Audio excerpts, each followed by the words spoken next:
How's it going, folks? Welcome to part 2 of our Moon Knight reading. We are going to be jumping through episodes 4 through 6 tonight. I'm really excited. I love this show. I can't wait to see how this reading is going to go. So let's just introduce ourselves. Hi, I'm Jen. I'm saying all those Moon Knight words. I'm Logan. I'm Marc Spector. I'm Curtis. I'll be playing Stephen Grant. I'm George. I'll be Arthur Harrow. Hi, I'm Anne. I'll be Layla. I'm Erik. I'll be Khonshu.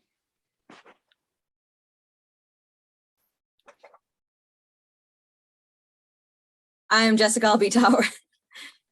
I'm Johnny. I'll be playing Osiris. I'm Travis, and I'll be playing DC Fitzgerald. All right. Well, take us away. Moon Knight, Part 2, written by Jeremy Slater, Peter Cameron, Sabir Perzada, and Rebecca Kirsch, and I'm so sorry if I messed up one of those names, but anyway, it's transcribed by The Moon. Interior Pyramid of Giza night, Osiris walks with the Ushabti. Okay, we're just gonna Ushabti, there it is, of Khonshu. He places it on a small pedestal in the company of a dozen other imprisoned deities. Darkness. Over it, we hear a voice. Stephen, wake up. Come on. Wake the hell up. Interior desert dune minutes later. Layla struggles to drag Marc's unconscious body across the sand. She's illuminated by a pair of approaching headlights. She ducks below the dune. As she tries to lift Marc, shots ring out, slapping into the sand around her. She drops and rolls with Marc down the dune.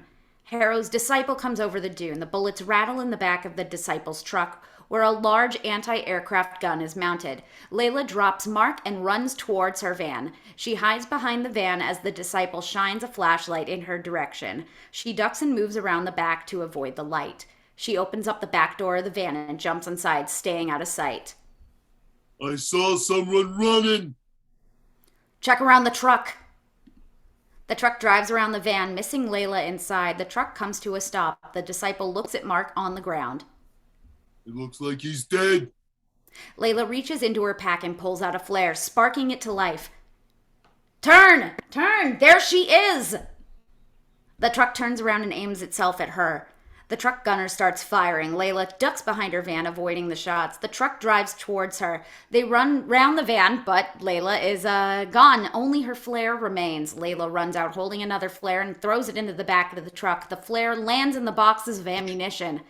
The flare ignites the bullets, and the truck erupts into explosive chaos. Bullets hit the sand randomly as Layla watches from cover. The disciples fall, dead. Layla looks at the aftermath of her plan, missing Stephen standing behind her.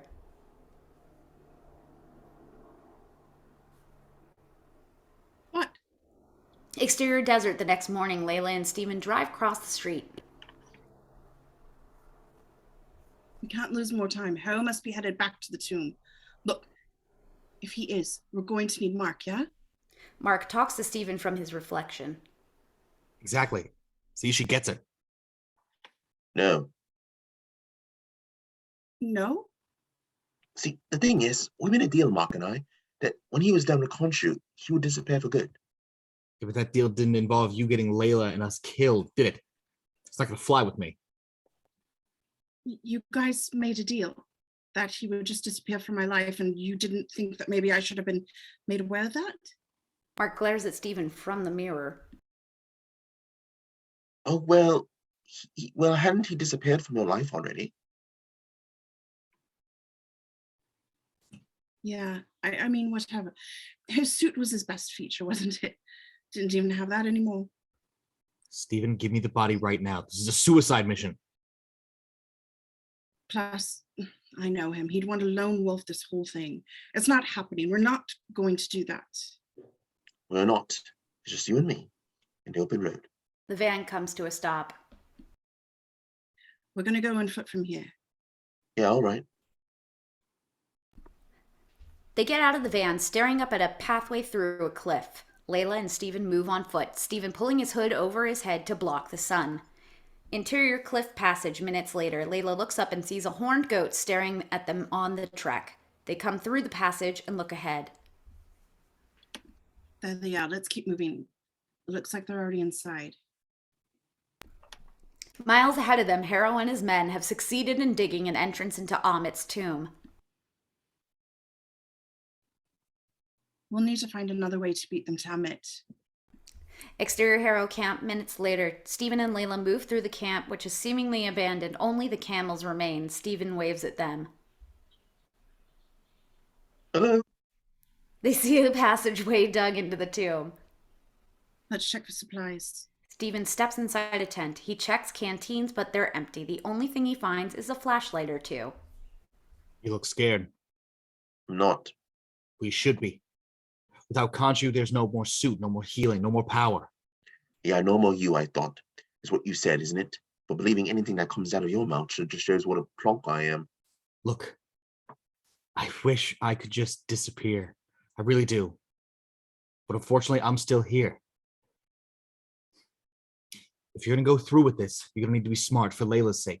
I've been in situations like this before. So have I. It's the same body, isn't it? It's in there somewhere. What's the memory in that? I'm not sure it works that way. Just, Whatever. I'm here. You're not alone. I know I'm not alone. I know I'm bloody not alone. I've got Layla. She's got my back. Are you in love? Are you in love with my wife? I appreciate your concern, mate. I really do, but you've got it from here. You lay one finger, I swear to you, Stephen. I swear. If I need a recipe for a protein shake or something, I'll call you. I will throw us off a cliff. Stephen leaves the tent. I mean, that's not funny. Layla stands in a nearby tent, packing flares into her satchel. She misses the blood splattered all over the crates nearby. The blood leads to a menacing-looking ancient scalpel. Exterior Harrow camp. Minutes later, Layla helps Stephen into his climbing harness. I have to say, I feel like I've been waiting for this my whole life. The adventure, I mean.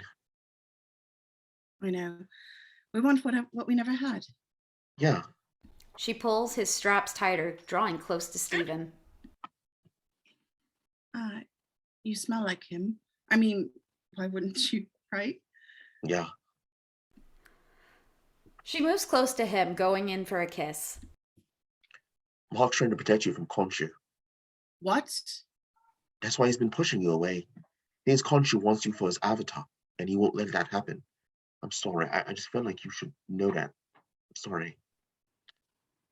Why are you telling me this now? I don't know. I just thought you deserved to know. Well, it wasn't his call to make. I don't need protection. What I need is honesty. Yeah, I get that. It's more of a you thing, isn't it? What?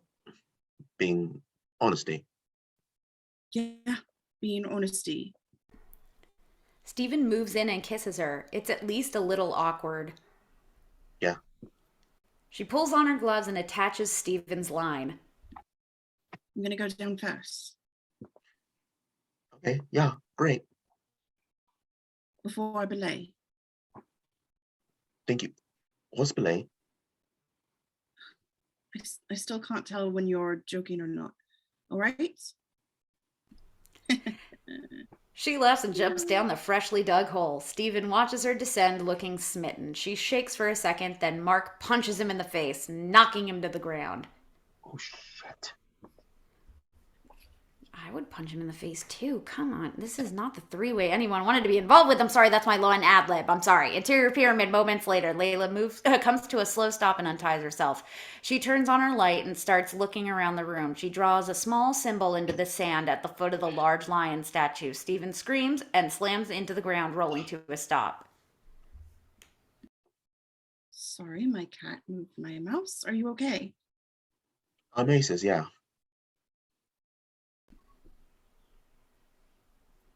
She helps him to his feet. Okay. Here you go. I wish you hadn't seen that. Yeah, all the years. Oh, wow, look at you. She looks up, flattered, but then she realizes that he's talking about the statues behind her.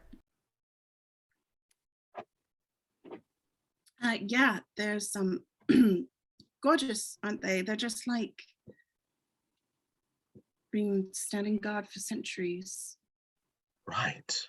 Look, I can't even. He's at a loss for words. Like, if they just sprung to life right now and asked me a riddle for passage, I'd be thrilled. I'd shit myself, but I'd be thrilled. He pulls out his light. What's this? He finds the symbol she drew in the sand. Did you do that? What? Oh, yeah, it's for my father. He would have loved to be here. Oh, yeah. Big history buff, is he? It's so much worse. Archaeologist on a mission. Cool. They move deeper into the pyramid.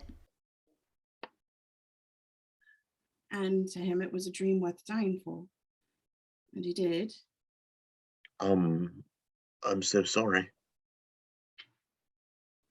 No, it's fine, really. Yeah. It's fine. It happens. I bet it'd be positively beaming right now, seeing you standing the proof of it. Yeah, I think so. Well, it's not so much a bad way to go, is it? Stephen nods. Let's find out. She moves off. Yeah. Let's find out. It's a nice way to die. They move through the passages. Strange. It's a maze. It's amazing. No, like there are 6 paths. Yeah. Right. 6 points.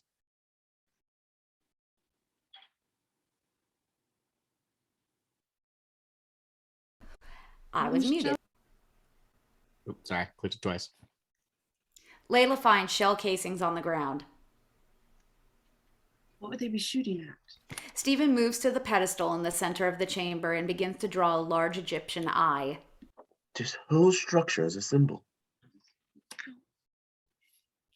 Oh, sorry, that's the Eye of Horus. Yeah, look at that.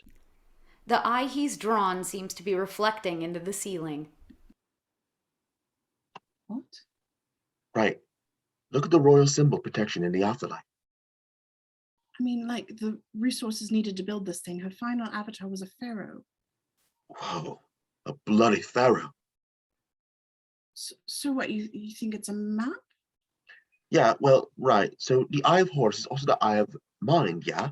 Representing the 6 senses, 6 points. So you got the eyebrow that denotes thoughts, pupil, sight, obviously. This point here is hearing. This smell, touch. This long line ending in the spiral is the tongue. The avatar would be Ammit's voice. That's right. They continue into a further chamber. Interior inner pyramid. Moments later, Stephen and Layla enter the chamber. Oh, wow. Layla looks at the hieroglyphs on the wall. Oh, Heka priests, judging by their masks and ceremonial stones. They would have been entombed here to protect the pharaoh. The Heka? The Heka? Sorcerers of their time. They've been down here for centuries. These must be some of the unlucky souls who crossed their paths. She notices the mummified remains of the indents in the cell. Oh, indents in the wall, sorry. Right. An impressive send-off. His light falls onto a pedestal and then notices blood and bits of flesh. Oh my God. Oh God. Is that fresh blood? Is that little chunks of meaty bits? Oh, She notices several canopic jars. Canopic? Yeah, around the base of the Canopic. pedestal. Canopic, thank you, Anne. Appreciate you. Jars around the base of the pedestal. oh, let's keep moving. Yeah. Yeah. Ooh, Starbuck, no. They see a trail of blood leading away from the pedestal and Anne's shoulder. Just a minute. I'm just saying what I see, and I see lots of bones and blood going that way. So I'm just thinking, like, what if there's maybe another, He aims his light upward. there's an opening up there. You see that? Yeah. Should we check it out? Yeah. All right. All right. You go. Me? You. Yeah. All right. Yeah. Stephen struggles to climb up to the upper level. I did it. I'm up. You good? Yeah. Stephen reads the markings on the wall. So, according to the ancient texts, Ammit should be bound to an Ushapti statue thingies. How's it looking? Looks amazing. Stephen looks at a table littered with artifacts. I mean, this looks like a freshly filled canopy jar, and snakes and skins and self-regeneration. Stephen? Stephen? Yeah? The exit. Stephen focuses. Yeah. We can go this way. They hear gunfire in the distance. They both stiffen. Harrow. What are they shooting at? I don't know. Something is approaching. Hide. They both duck behind something as a grunting, decaying creature shuffles into the room. This mummy drops D.C. Fitzgerald into the pedestal and lifts one of those ancient scalpels. The blade sinks into D.C. Fitzgerald, who breathes his last breath. The mummy is beginning to pull organs out of Fitzgerald, dropping them into the open jars below. Stephen looks on. Horrified, Layla shuffles around the pedestal, trying to avoid being seen. She knocks over one of the jars, drawing the attention of the mummy. She rights the jar and barely manages to get out of sight before the mummy looks down. Stephen holds his breath. The mummy jumps up onto the pedestal. The mummy looks up and notices Stephen. He screams and stammers in fear. Layla grabs a canopic jar and throws it across the room. The mummy goes for the jar. Run. I'll find you. The mummy hears Layla running and takes off after her. Stephen shoves the whole table off the edge. It flips to the ground and lands with a squelch. I squished it. Stephen runs up towards the exit passage. Interior chasm. Moments later, Layla rushes in and nearly runs right off the edge of the ravine. She lights a flare and drops it down. Seeing how far it goes, she hears a clicking behind her. Stephen? She makes her way to the small ledge, crossing the room. She shifts across the gap, doing her best to maintain her grip. The rocks crumble beneath her feet and she nearly falls. She still hears the clicking, drawing closer. She crosses a gap, not seeing the mummy on the other side of the wall. On the other side of the wall, the mummy's hand reaches through and grabs for her. Layla gasps and falls away, landing on the other side of the chasm. She hurries away from the edge. The mummy moves through a gap in the wall and grabs Layla, pulling her into the darkness. She struggles free from its grip, but the creature manages to pull her back into the shadows. After a beat, Layla is thrown from the darkness into to the ground, having torn the arm off of the mummy. She throws the arm off the drop and kicks at the approaching monster. The mummy throws her to the ground and holds up its broken arm bones as a weapon. At least it's resourceful. She pulls the ceremonial mask off the creature, and it roars in the face. In her face, she takes the mask and uses it to beat the mummy in the face. It tries repeatedly to stab her with its arm bones. She hits it in the head with a flare, lights it, and burns it into the mummy's eye socket. She grabs it by the chest and flips the creature over the side. Layla barely manages to not go over with it. She pulls herself back to the platform, out of breath. She screams with rage and frustration. She looks back across the chasm and sees Harrow watching her. Interior pyramid elsewhere. Stephen makes his way through the ruins. Oh my days. Interior pyramid burial room. Moments later, Stephen pushes into the chamber. First one in, tomb fit for Pharaoh. Tutmos second. Nefertiti. Oh, it's got to be one of the big ones. So, you kissed her. What are you gonna do? Try and drown us now? I should. But you also told her the truth about why I've been pushing her away. And that was unexpected. Yeah. He looks at the tomb. Wow, look at that. Look at all these relics. Macedonian? No, what? No way, that's not right. That can't be right. It's Macedonian. Stephen reads the hieroglyphics. But the only Pharaoh, but I mean, he insisted on calling himself Egyptian. Stephen looks at the sarcophagus. But I think we're looking at the long-lost tomb of Alexander the Great. Interior chasm, same time. Harrow looks across the gap at Layla. You handled that beautifully. Why do all men like you feel it necessary to be just so condescending? Yes! Gunfire is heard in the distance and Layla moves away. Harrow speaks in another language, drawing Layla back. My little Scarab. Isn't that what your father used to call you? Abdullah El Fuli. Layla looks back in and locks eyes with Harrow. One of Egypt's most unique archaeologists. He would be so proud of you if he knew that you were among the first to confirm for the world what he always believed. Egyptian gods walk among us. The scales achieve their judgment by revealing to me moments of sin and pain. And your husband, he is in agony, more pain than anyone could bear, but he still hasn't told you the truth. Well, you're obviously dying to, so why don't you just go ahead? The floor is yours. I read his scales. The scales do not lie. Interior pyramid burial room. Stephen stands over the tomb. Everything inside me is screaming not to open this thing. You want Harrow to get to Ammit first?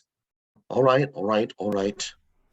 He pushes open the lid on the sarcophagus and looks down at the decayed, mummified body. Oh, man. Marc is reflected in the gold on the corpse's chest. Where's the Ushabti? Well, if you're going to hide it for all eternity, you probably put it in a place where the average looter wouldn't think to look. So what do you think? Alexander was the voice of Ammit, all right? I'm going to try something. I'll do something, yeah. He starts to tear the wrapping away from the corpse's head. Sorry. Oh, God. So sorry. Sorry, Mr. Great. The fabric rips away. Stephen gags and grabs the corpse's jaw, cracking it open. All right. Open up. Sorry, Mr. Great. Sorry. Couldn't be more sorry. Stephen goes elbow deep down Alexander the Great's throat. Oh. Oh. Yeah, that's it. Get in there. Reach in there, buddy. Interior chasm, same time. Harrow sits casually after deep throat. It happened just on the edge of the chasm. Your father was murdered by mercenaries, and no one knows who they were, do they? You're saying that Mark was one of them. You said it. What do you think?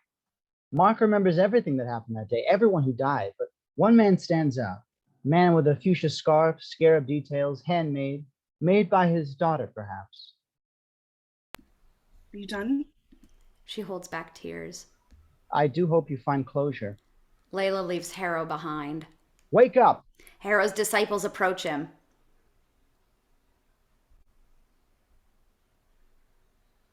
Sir, we just found another way.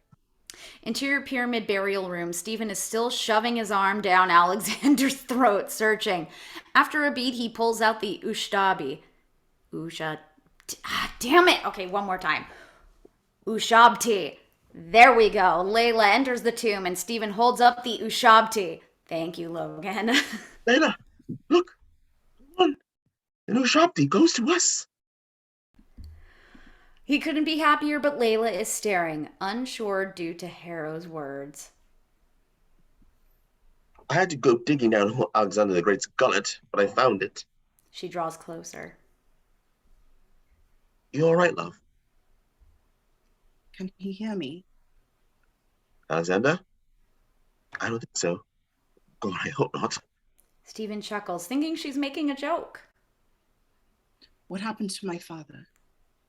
Stephen looks confused, says nothing. I'm talking to you. What? I'm talking to you, Mark. Stephen holds his breath and shifts back to Marc. Wait, come on, let's go. Let's go. No. Layla, we need to go right now. Mark, no. No. What happened to my father? All right, listen to me. We need to leave right now. I will explain everything. I swear, but we have to go. Did you kill Abdullah El Fahuli? Of course not. Of course I didn't. But you were there. You were there. Yeah. You were there. I was there. Yeah, I was there. Yeah. How did he die? My partner got greedy and he executed everyone at the dig site. Layla can't hold back her tears. I tried to save your father, but I couldn't save him, and I... No, But you brought a killer right to him, right? Yeah. He shot me too. I was supposed to die that night, but I didn't die that night. I should have. I tried to tell you since the moment we met. She laughs derisively. Just to know. Oh my God, that's the reason that we met. You just had a guilty conscience? They hear a thudding from the passage. They're here. There must be another way out. Okay, go. Find it. I'll hold them off. Marc looks into the sarcophagus and pulls out a large golden axe. Marc stands ready. Come on! The room is filled with Harrow's men, all pointing guns at Marc. Harrow slowly makes his way through the doorway. Just you? The rest is silence. I remember the first morning I woke up knowing that Khonshu was gone. Quiet was liberating. You're a free man. And of course, with that freedom comes choice. And right now, you have a very important decision to make. Marc looks around the room. Okay. One of the disciples draws close. Marc grabs his gun from his grip and brings the axe down onto their head. He slashes at another disciple before throwing the axe across the room into another. Harrow takes a gun from a fallen disciple and aims it at Marc. Blam! The bullet slaps Marc's chest. Marc staggers back as Layla stifles a scream. Blam! Harrow fires another round into Marc. Marc falls back off the platform, dropping to the ground. I can't save anyone who won't save themselves. Marc lies in a pool of water, sinking below the surface as the life drains from him. Marc feels himself falling through the nothingness of death. Exterior jungle elsewhere. A young man shines his flashlight through the dark underbrush. A tall British man with an odd haircut walks with him. This tall man wields a machete. The young man, Rosser, puts his hand on a rock to rest. It moves under his hand, a secret switch. A body drops from the vines above. Rosser screams. All right, Rosser, it's all right. Those old bones can't hurt you. The British man pokes at the skull with his machete. Well, at least now we know what happened to Port Montalban. Yes. And anyone who chooses a path agree. Does this mean that the church is gone too? The man looks at his compass, which spins wildly. Oh, I think not. You notice anything unusual about that statue? The statue of Koya Shelty? Lunar god of the Aztecs? No, but I'm just glad trying to do my best. You're Dr. Stephen Grant. Maybe so, but you've got pluck. Now, let's see what we can find on our old friend here. This whole scene has been playing out on an old TV, a bad movie from the 80s. Interior mental hospital. Moments later, the TV sits in a stark white mental hospital.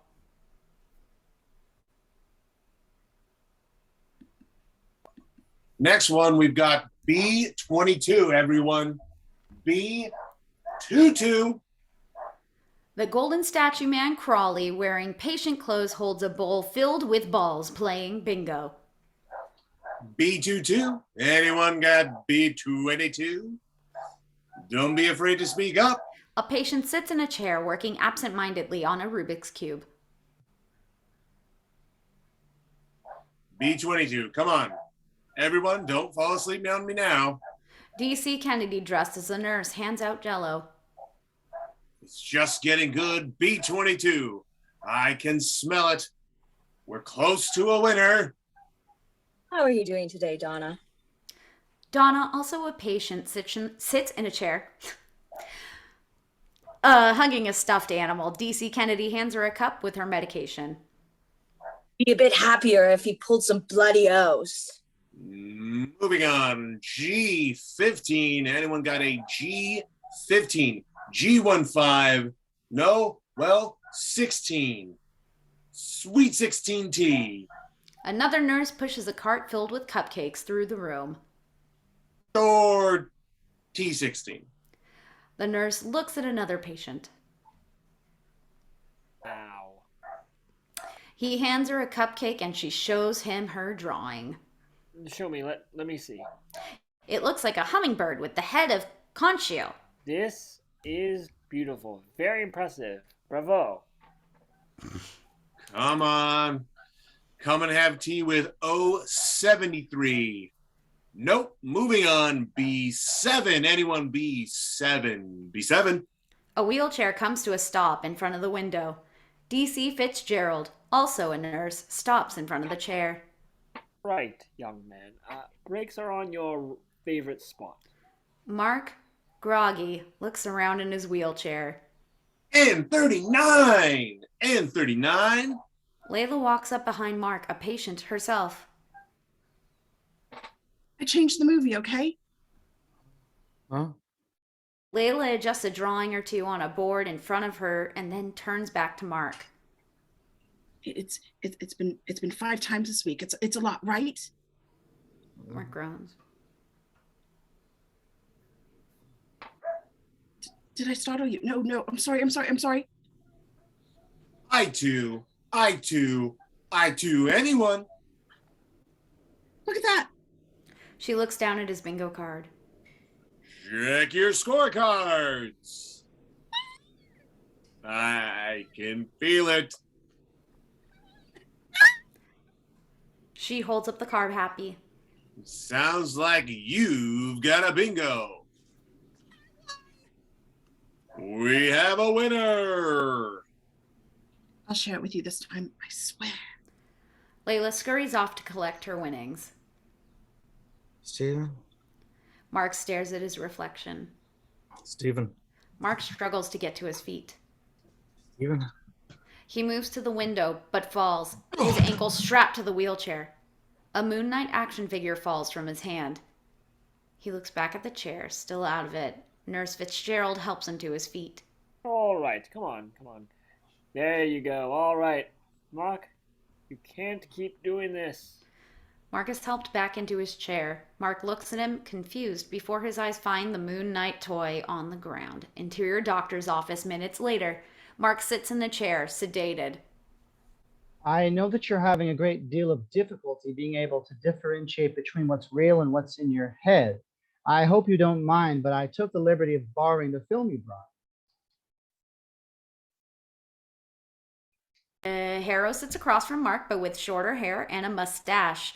Harrow's cane still sits next to him, but here it has an ivory handle. Harrow slides a VHS across the table. Tomb Buster. It was fun to see that my old VHS player still worked. How many times would you say you've seen that movie, approximately? I like the villain. No tree can ascend to the light of heaven if it doesn't descend to the depths of hell. Harrow smiles. That's a good line. Yeah, the plot makes a real meal out of a lunar god. Didn't you say that you worked for one? What do you make of that similarity? I mean, given the production value of that film, I can't imagine that too many other people have seen it. Well, what do you think? Is that a coincidence? I think. What? I think someone. I know. I'm sorry about that. But remember, you're only sedated because of your own behavior, and the effects will wear off soon. Marc, we don't live in a material world. We live in a psychic world, right? And we're only able to make indirect inferences about the nature of reality. Like, take, for example, this pen, right? To me, this is a writing utensil. To my dog, it's a chew toy. Both are accurate, right? It's just a question of context and perspective. And all I'm asking of you is an honest assessment of your situation. Harrow's office is decorated with several Egyptian artifacts, like a few canopic jars. Everything reminds me. Marc watches a fly buzz around the room as Harrow wipes his mouth with a handkerchief. Everything reminds me. Reminds you of what? Of your past? Of Stephen? You know Stephen? Of course I know Stephen. But Marc, I want to talk to you right now. And I have noticed, all right, in our sessions, a pattern developing. Marc notices the Ushabti of Ammit on Harrow's desk. Every time I ask you direct questions, you're triggered. You're overwhelmed, and that's normal, all right? Marc looks to a painting on the wall. It looks like the village he visited where he first saw Harrow. Many of us, when asked to look into our innermost experiences, into the nucleus of our personality, we close our eyes. It's understandable. but I can't help you if you don't help yourself. You shot me. You shot me. Marc fearfully struggles to his feet. Marc, hey, and now if we can't calmly sit here and take inventory of your feelings, Marc. Marc falls from his chair and starts to crawl across the floor towards the door. Marc, listen, I know. No, you stay away from me. Truly, I understand how you're feeling. I too have suffered from mental illness, breaks in psychic awareness, manic episodes followed by depression. I know what you're feeling. Harrow crosses the room towards Marc. Lock the door. It can be healed. Lock the door. I know you can be healed, Marc. Marc, please. Marc elbows through the glass on the door, shattering it. Stay away from me. Marc, don't do this. You're only getting... Marc forces open the door, only to be grabbed by Nurse Fitzgerald and Nurse Kennedy. All right, be gentle with him. Don't hurt him, all right? Marc hits Nurse Fitzgerald in the nuts and bites Nurse Kennedy's hand, forcing her to let him go. He rushes from the room. Are you all right? You all right? The nurses run after Marc interior mental hospital hallways. Moments later, Marc staggers down the halls, regaining his faculties with each step. He reaches an intersection and the world seems to shift to the side, the lights all hanging in an angle. Marc continues to run. He hides inside a random room. Interior mental hospital, patient room continuous. Marc closes the door and looks out, waiting for the nurses to pass. In the corner of the room, he sees a large sarcophagus rattling as someone fights to get out. Let me out. Let me out, let me out, let me out, please, please. Someone let me out. Marc pushes open the lid and there lies Stephen, who quickly scurries out of the coffin. Stephen? Marc? Stephen! They embrace in a big hug. Marc? They both step back, realizing that this meeting should be impossible. How is this possible? I don't know. What's the last thing you remember? Harrow shot us. Yes! Yes, exactly. All right, we got to get out of here. Follow me, come on. Interior mental hospital hallways. Moments later, Marc and Stephen sneak into the hall. Marc looks into another room with a second sarcophagus. The crypt rattles and shakes. Someone inside is clearly struggling to free themselves. Marc ignores it and keeps moving. They approach the door at the end of the hallway. They can hear loud, lumbering footsteps approaching it. Marc and Stephen steady themselves. The door opens and there stands Taweret, the Hippo-Egyptian goddess of childbirth and fertility. She waves. Could not be friendlier. Hi. Marc and Stephen scream bloody murder. And end of episode 4. Interior watery cave. A child's voice echoes off the walls. Help! A woman, Wendy, leans forward and harshly whispers, "This is all your fault." Interior mental hospital hallways. Marc and Stephen's screams merge with Taweret screams. Marc's screams carry over to interior doctor's office same time. Marc screams, his face bloody and bruised. Calm down, Marc. Marc. Marc regains his composure. I didn't shoot you.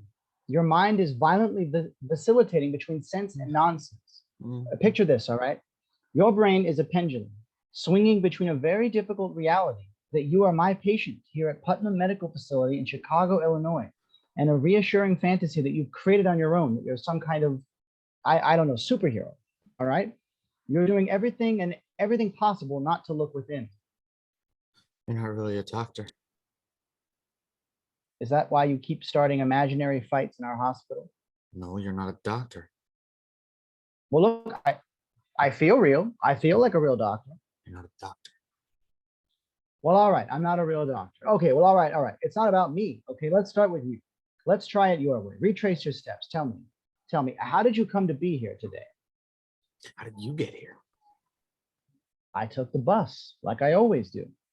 You want to know what you told me, how you got here? You told me that you were in a place that was oddly reminiscent of this office, except that it was in Egypt, right? And that you were with a rhinoceros and... Hippopotamus. You're right. You're right. It was a hippopotamus, but it talked. Now, what do you think? Do you think that's sense or nonsense? Marc sits for a beat. Nonsense? I find this really encouraging. Honestly, I do. The struggling mind will often build places to seek shelter for different aspects of the self from our most traumatic memories. It's called just an organizing principle, okay? Some people, they see a castle, right? Somebody else will see a maze or a library. Or a psych ward. Yeah. Or it could be a psych ward. Yeah. What I find extremely interesting is the new animal character. Hippopotamus. I find that really interesting. This hippo could break down the walls between you and Stephen, and we might finally understand. Understand what? Well, before you got upset, you were talking to me about a boy. Do you remember that boy? Mm-hmm. You think you could tell me about that little boy?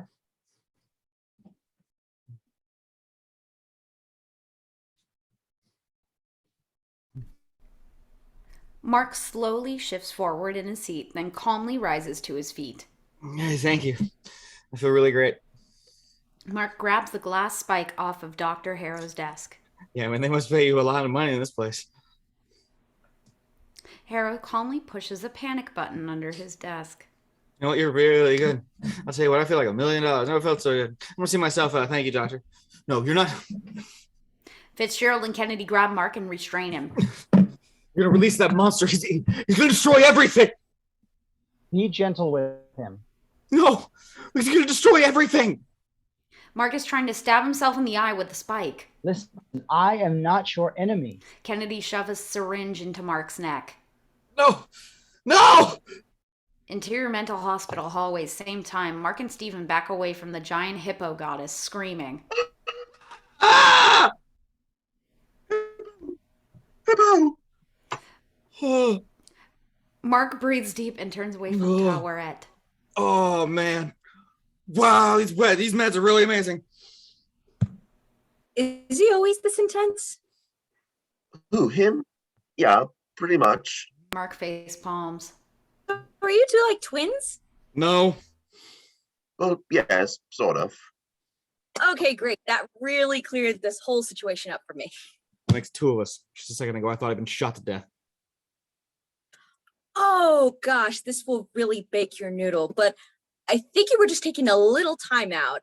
I'm afraid you're actually quite dead. I'm sorry, what?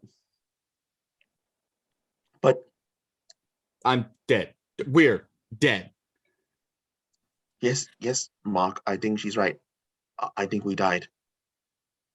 I actually have hold on a sec. It's been a minute since we've had a soul pass through here. Taweret reaches into her tunic and pulls out a roll of parchment. She unties the wrapping and reads her notes. Bit distracted, excuse me. She turns the cards around and finds what she's looking for. Oh, okay, here we go. She breathes deep and centers herself. She waves her arm overhead in a grand gesture. Welcome, gentle travelers, to the realm of the Duat. The what? The Egyptian underworld. This is Taweret, goddess of women and children. Uh-huh. And he's guiding us through our journey to the afterlife. Wow. Okay. Marc looks around the halls. Right. So this is the afterlife. The afterlife. Marc walks away, waving his hands in disbelief. An afterlife, not the afterlife. You'd be surprised how many intersectional planes of untethered consciousness exist. Yeah. Like the ancestral plane. Oh, just gorgeous. Anyway, I actually do have cards for all this. If you just wait. She starts throwing aside cards, trying to find the right one. I'm sorry. Okay, so... She finds a proper card. Because the Duat's true nature is impossible for the human mind to comprehend. Right. You may perceive this realm as something more easily recognizable to you. Psych ward's a first for me, but hey, we can roll with it, right? Why would we imagine this realm to be a psychiatric hospital? Because we're insane. That thought hadn't occurred to Stephen. We're insane. It's talking hippo, talking dead bird. We're outside of my body right now. And now the afterlife? Right. Yeah. That's the reality in this But Mark. hospital. That's the imagination. Stephen turns to Taweret. Sorry, he's Oh man, Dr. Harrow's right. Dr. Harrow. This is an organizing principle. Is he a doctor now? I'll prove it to you. So, like, right through these doors, for example, I go through here, there's going to be patients, and there's Crawley, and he's probably going to about to yell bingo. Yeah? Marc pushes open a door and finds himself exterior Taweret's ship deck. Continuous, Marc stands on the deck of Taweret's ship as it sails through the sands of the afterlife. Oh my god! Oh my god! The ship moves effortlessly across the sand dunes. What is this? Stephen walks up behind him. This is the underworld. I'm not crazy. I'm dead. Marc pats Stephen on the shoulder before turning to Taweret. Where did you say we're going? We're sent to Harrow, to the field of reeds. Right, Taweret. Ah, so he's the smart one, eh? Well, if your heart's balanced in life, then you will spend eternity in paradise, the field of reeds. But before we get there, I've got to do just a quick little... She steps forward and calmly reaches her hands into Marc and Stephen's chest. Whoa, easy there. Pop! She withdraws her hands, holding white stone facsimiles of Marc and Stephen's hearts. Oh, goody, it worked. It worked. Look at that. Here was little old me worrying I'd blow your chest wide open. Sorry, what? Wait, what's she doing?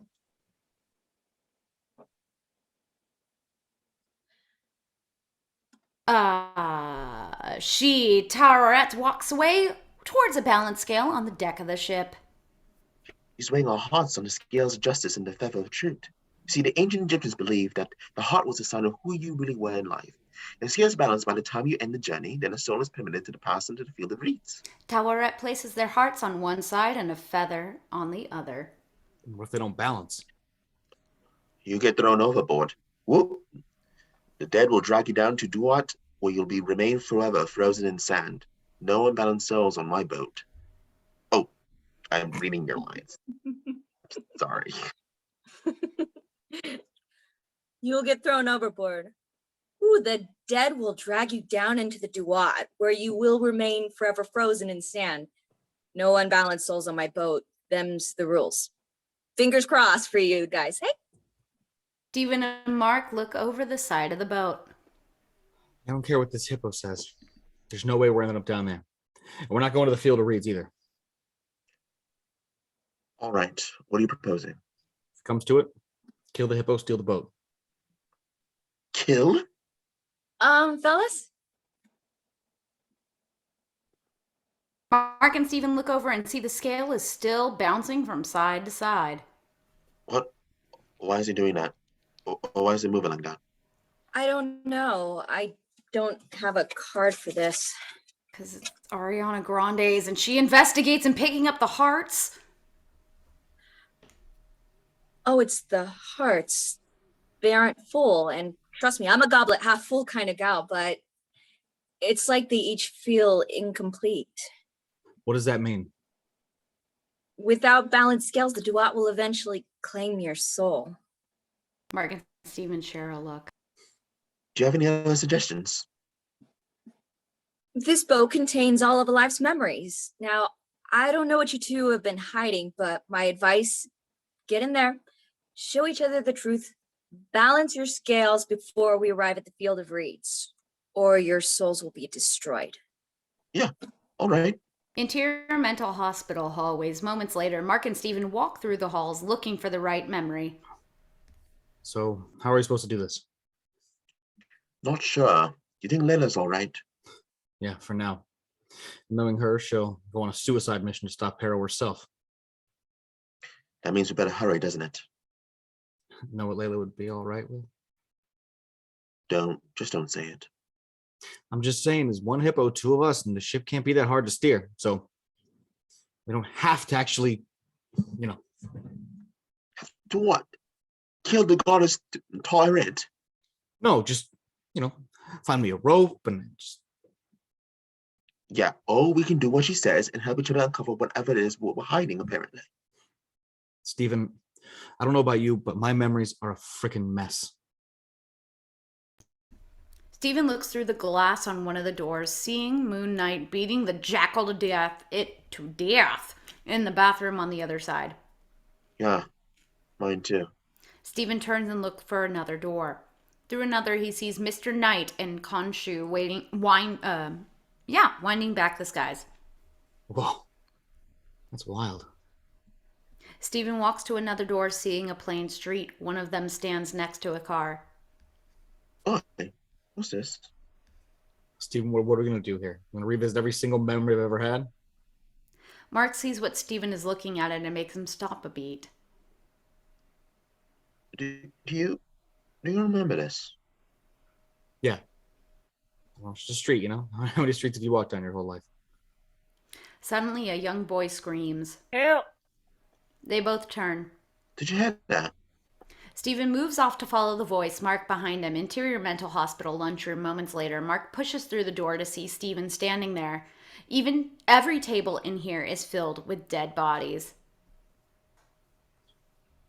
Just a creepy car filled with dead bodies. That's all it is. The prize is guessing whose room this is.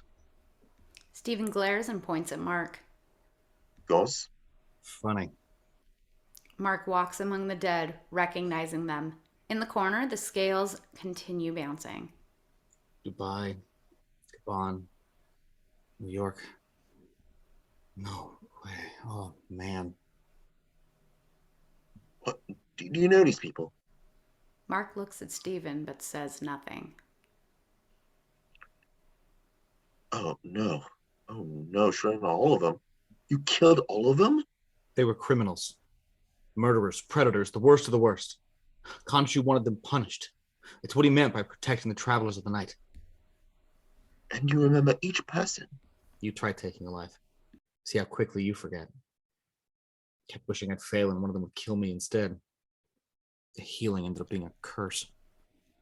The scales slow slightly. Marc, you see this? Look, the scales are slowing down. It's working. Okay, all right. So then, now what? What do we do? Do you go next? Stephen points to a small boy that's staring at them from the other side of the room.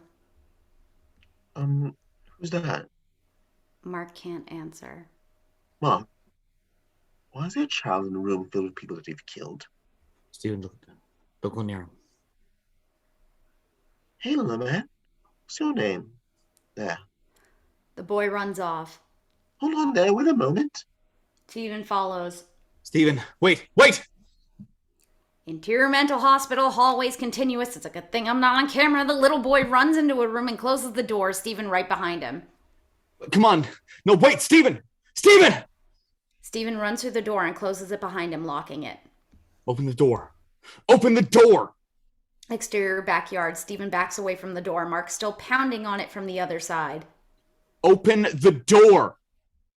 Stephen sees a woman working at a grill. Mom? Wendy turns and shouts back into the house. Food's ready! Who's hungry? Ro? On the other side of the door, Marc's head sags. At the backyard table, Randall, Marc's brother, draws a fish. Come check out my drawing. You drew the fish with only one fin. Marc, be nice to your little brother. Don't tell me I birthed Travis. Seriously? Oh, God. Anyway, Stephen turns to her. They can't see him. I had a brother? Marc leans down to Randall. I'm not hungry. You want to go to the cave? Randall nods. I'll eat later. Marc's father, Elias, works at building a small shed. Boys, don't be gone too long. The boys nod and run off. Hey, Marc, what do you do? What are you doing? Keep an eye on your brother, okay? Laters, gators. In a while, crocodile. Stephen follows the boys. Interior Mental Hospital. Hallways, same time. Marc walks through the halls trying to find the right door. Where did they go? Exterior forest, same time. Stephen pushes through the trees. He hears the boys and sees them running along.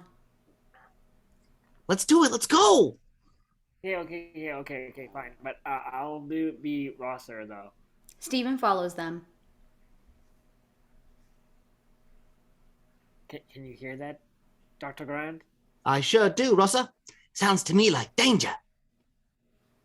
Oh my god. Oh my god. Sorry. The thunder rumbles and it starts raining. Mom said not to when it's raining. It'll be fine. Don't be a baby.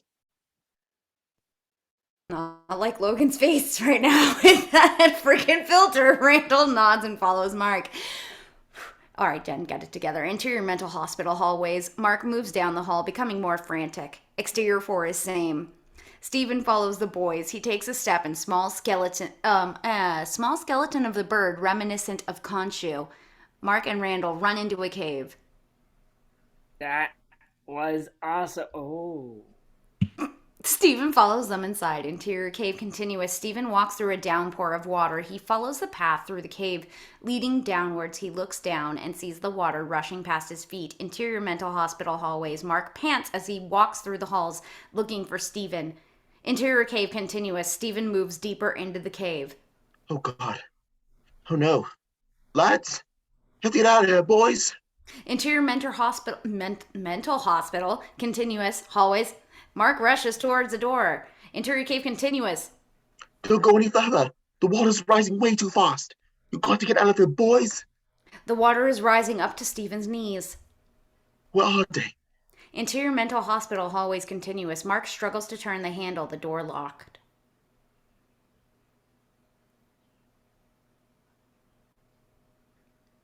Stephen, come back here.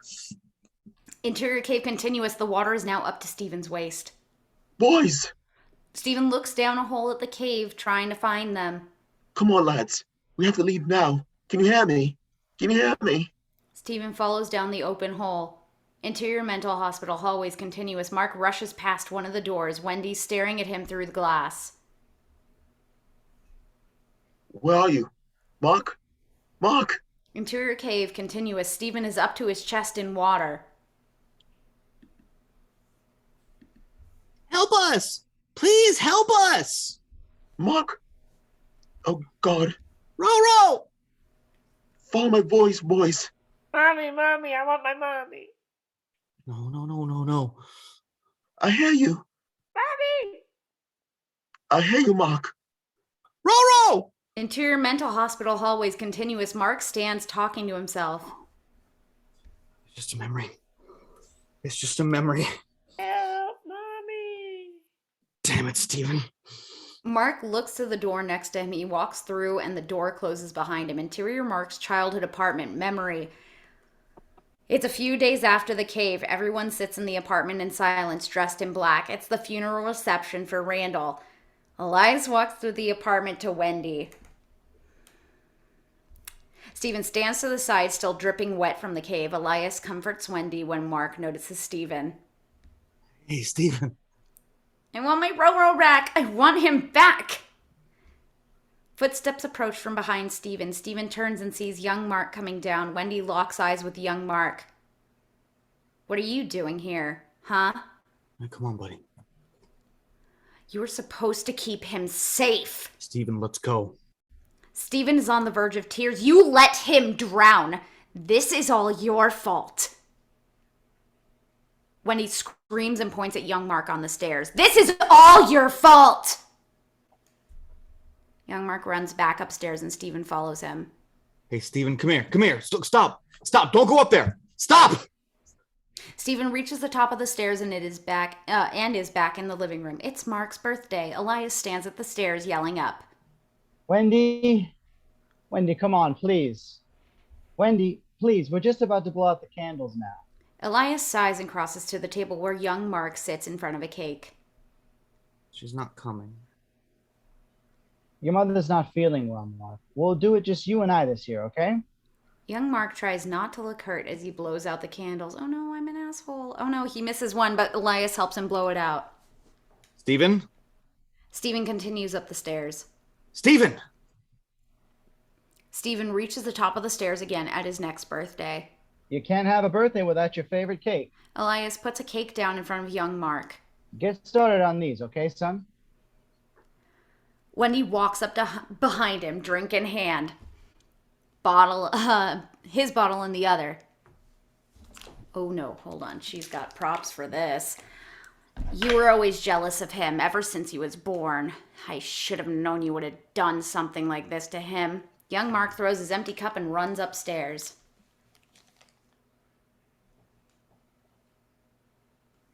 Mom, what are you doing? Stephen runs after him. Young Marc slams his door. Stephen? Stephen tries to open the door, but Marc pulls him back. Exterior apartment. Moments later, Marc struggles to get Stephen outside. What happened in that room, Marc? That's it. Stephen, that's it. All right. Why are you remembering her like that? That's not what she was like.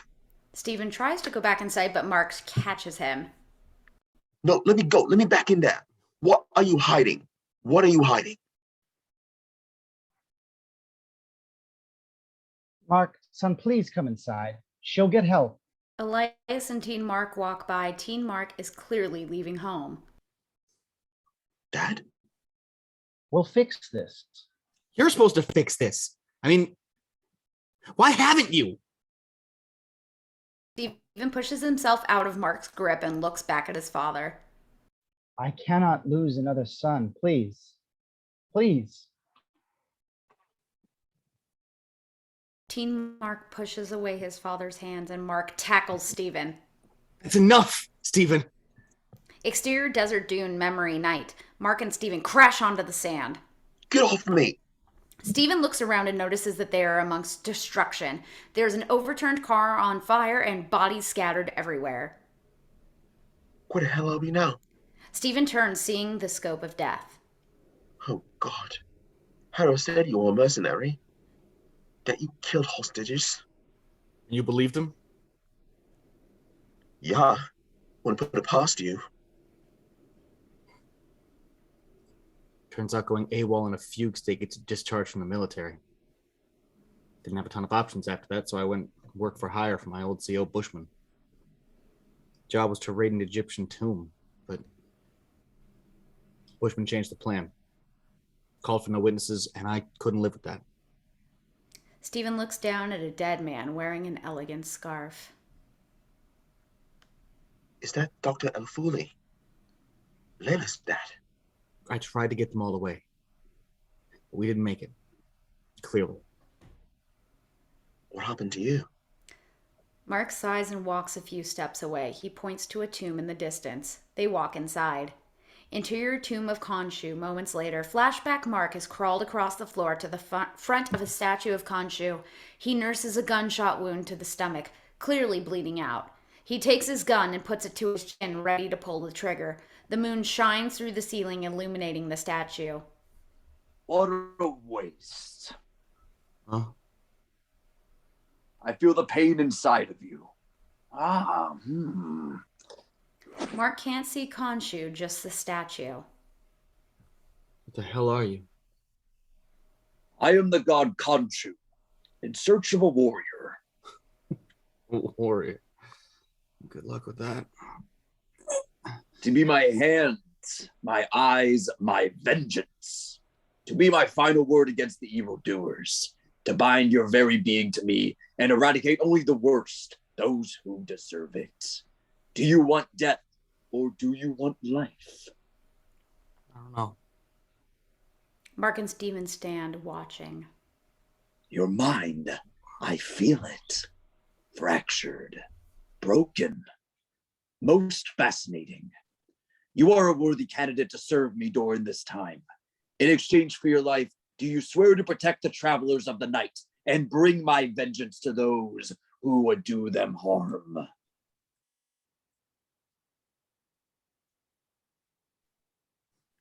That sneaky old vulture. He was manipulating you from the start. Yeah, well, kept us alive. Marc, he was taking advantage of you.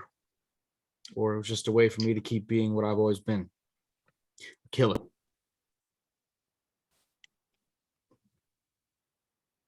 Flashback Marc looks at his hands, covered in blood. Do you swear to protect the travelers of the night and bring my vengeance to those who would do them harm? Flashback Mark looks up and sees Khonshu in all his glory standing next to the statue. Yes. Look. The scale. They see the scales from the deck of the ship next to them. They seem closer to balanced. Have we done it? Have we balanced them? Flashback Mark's eyes glow, filled with the essence of Khonshu. Then rise. Rise and live again as my fist of vengeance. Flashback Mark rises, the armor of Khonshu enveloping him. As my Moon Knight. The mask closes around him and Moon Knight breathes with new life. A screeching is heard behind them. Autos? Come on, Mark, let's go. They both run from the tomb. Exterior Taweret's ship deck. Moments later, monkeys scurry across the deck as Taweret looks at the horizon. I should know how to say that word. Taweret, what's going on? Fear is spreading in the upper world. Purple beams of energy fall from the sky. Unbalanced souls are being judged or condemned to the sands before their time. Oh, this is bad. This is evil. Harrow. You see why we have to go back? Even if I could send you back up there, you'd just be returning to a body with a bullet in it. You wouldn't be able to heal. Can you send one to Layla? Please, help us free Khonshu. Mark watches Stephen argue with Taweret. Are you sure you want to be with Khonshu again? It seems like you really want to get away from him. Stephen shares a look with Mark. I did. This is our only shot. It's the way it's got to be. Please, Taweret, you have to help us. Please. Taweret looks at the two of them. What the heck? Osiris is not going to like this, but his gate is the only ship back. She turns the ship in a wide arc. Mark and Stephen strain to not fall over the side. Get back inside. You don't have long to get those scales balanced. Interior mental hospital hallways. Moments later, Stephen is walking through on a mission. That was that bedroom that you didn't want me to go into. That's it. That's where we'll go. Just a second. Just wait a second. Just give me a second here, okay? Mark is clearly shaken. Oh, look, we don't have to go back through it all again. Look, we can just talk. Let's just talk right here, right now. I'll tell you everything, okay? I'm just begging you, don't make us go back there again. It's not worth it. Not worth it. Not worth it. Mark, you're about to lose everything. Do you understand? If we don't get back and Harrow succeeds and all those people die, if Layla dies, that's on your head. It'll be all your fault.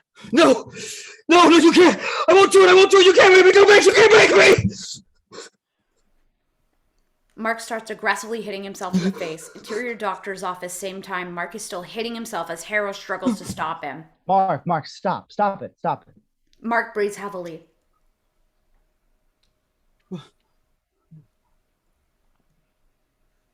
Did you inject me with something?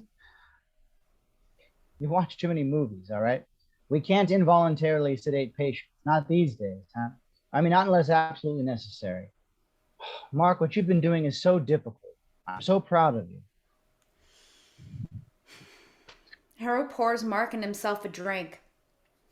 Reliving these kind of traumatic memories can be so painful. They look and feel so real, and you've been at it for hours. Great work. It's really, you've been peering inward, looking deeply into all of the moments that make you you. Here, come on, take it. Harrow hands Mark a glass of water. Yeah, I'm so proud of you, Mark. Now just stay with me for 1 second, okay? I want you to consider this. Mark stares at his reflection in the water. Do you think you created Stephen to hide from all of the awful things you feel you've done in your life? Or do you think Stephen created Mark to punish the world for what your mother did to you? Mark doesn't have an answer. Do you know? Can you remember that there's only one way to know? You're going to have to open up to Stephen. There can be no progress without understanding. Can you do that? Can you open up to Stephen? Mark looks into the water again. Interior Mark's childhood apartment, Mark's room memory. Young Mark pushes his toys off the table, angry with his mother. He curls up on the floor. Mark stands there with him, Stephen peeking out from behind him. This is my room. I remember some things, but I don't remember this. There's an angry banging on Mark's door. It's not mom. It's not my mom. It's not my mom. It's not my mom. Mark, open this door. She bangs harder on the door. Open this door right now. That's not my mom. Open this door. It's not my mom. It's not my mom. Young Mark's eyes roll back in his head and he blacks out, transitioning into Steven. Young Steven looks at the floor and starts cleaning up. Bloody hell. Look at the state of this place. Better sort it out before Mom sees it. Mark, open this door right now. Steven looks around the room and sees the poster for Tomb Buster. When danger is near, Stephen Grant has no fear. He looks at Mark. You made me up. Open this door right now. The door bursts open. You're gonna learn to listen. Wendy grabs a belt and walks towards Steven. Why do you have to make me do this? Mark starts to pull Steven away. I want to see what she did. The belt cracks. You disgusting human. Into your mental hospital hallways moments later, Mark pulls Steven out of that memory. You do not need to see that. You're not meant to see that. That's the whole point of you. Steven punches Mark in the face, shaking the pain from his face. Me? The point of me? What? To be your stress ball? All this time I thought I was the original, but I'm just something you made up. You've got to live a happy, simple, normal life. You understand? But it was all a lie, wasn't it? So what? What does it matter? What, you want to remember the truth? That you had a mother that beats you, that hated you, that made your life a living hell? You're lying. You're just trying to upset me. You've gotten to live thinking that she loved you, that she was kind, she's still alive. This stops Steven in his tracks. What are you talking about? She's alive. I speak to her every day. What are you talking about? Dad called me after all these years about her Shiva, and I couldn't do it. No. This is all wrong. This is all wrong. Stephen, I'm sorry. Oh, no, thank you. No, let me out. Let me out. Look, it's all right. It's okay. Interior doctor's office, same time. Steven sits in Harrow's office. Let me out. Let me out.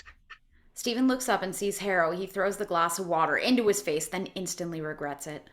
Oh, I'm so sorry. Sorry. I'm dreadfully sorry. Harrow dabs off his face. You gave me a real start there. Gave you a bit of a wash, didn't I? Steven? Steven steps back fearfully. Hold on a minute. What's this? It's good to see you again. What is this? Is this some kind of test? Steven looks around. I recognize this place. What is this? Steven, I'm your doctor, remember?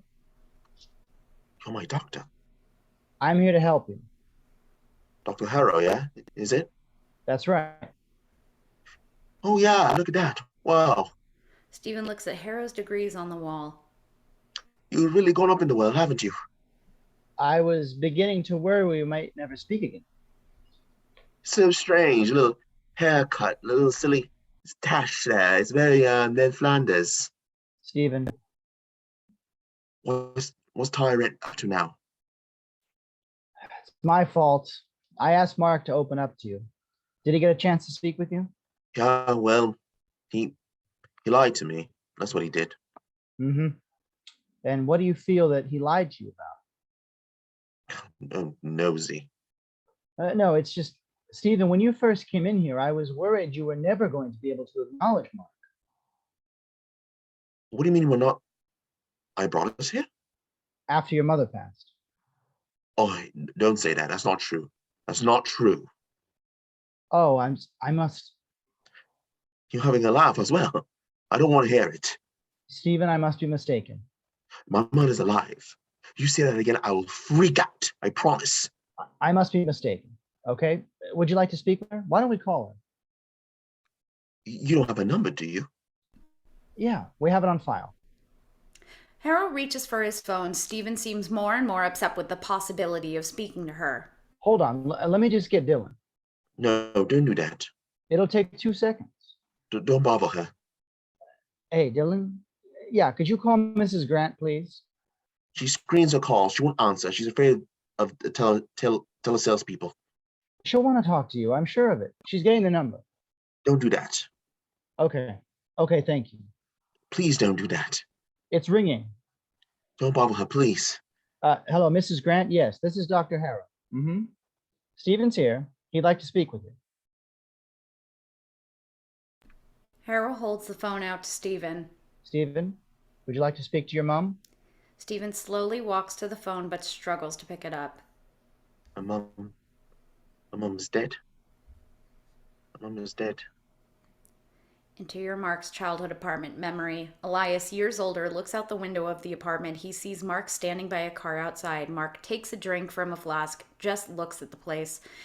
Elias gestures for Mark to come inside. Mark shakes his head. No. Mark walks away from the house. No, I'm not going to do it. I'm not giving you that satisfaction. Mark walks towards Stephen, who's watching in the road. Mark, failing to hold back tears, walks drunkenly down the street. Mark begins sobbing, falling to his knees. Mark pulls off his yarmulke and throws it to the ground. He slaps it into the ground, unable to process all that he's feeling. He looks at the yarmulke, sadness filling him. Sorry. No, I'm so sorry. Mark weeps. After a moment, his eyes roll back into his head and he blacks out, Stephen taking over. Memory Stephen sits back, looking around the street, confused. Where am I? Bloody hell, what? Oh, bollocks, not again. Memory Stephen pulls out his phone.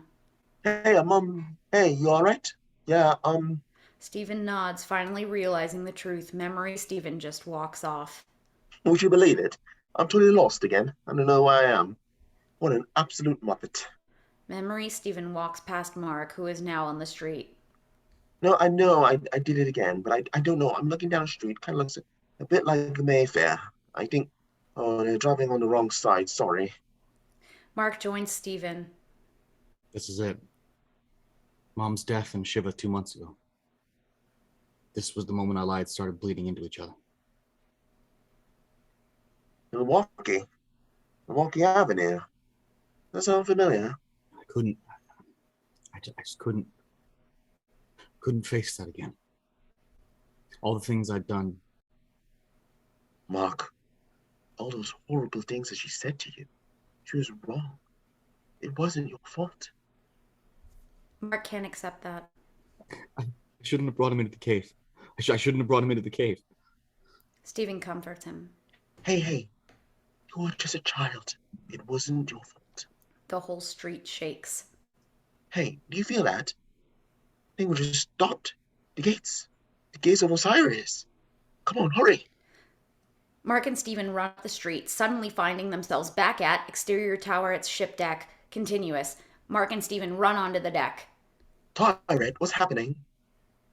I've never seen the gates to the world above so close. Ahead of them lies the massive gates of Osiris. How do we open them? I'm so sorry. Your scales never balanced. Our journey's come to an end. I cannot stop the inevitable, but I was really rooting for you guys.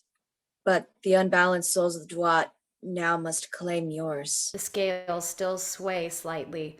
A sandy hand bursts up from next to the ship. One of the dead climb aboard, then another. Mark, you don't look very friendly. Hide. Mark looks at the dead, recognizing them. Gabon, New York, Dubai. New York swings a bat at Mark, who ducks out of the way. Mark punches Gavin in the face, which crumbles to sand. Watch out! Dubai grabs Mark around the neck and pulls him towards the side of the boat. Mark hits at Dubai, but it's like punching sand. He punches New York's jaw off, but New York keeps coming, forcing Mark to the edge. Oh, no! Taweret! The dead move to throw Mark over. Stephen gets an idea and turns the ship. Nope! Mark tumbles to the deck, New York and Dubai falling across the ship. Stephen rights the ship. Mark pulls the rope from his neck as Gabon swings a bat at him, catching Mark across the jaw. Oh, God. The trio of Sandy dead pick up Marc and start moving to the side of the ship. Mark, you got this. But if I'm you, it means I've got this too.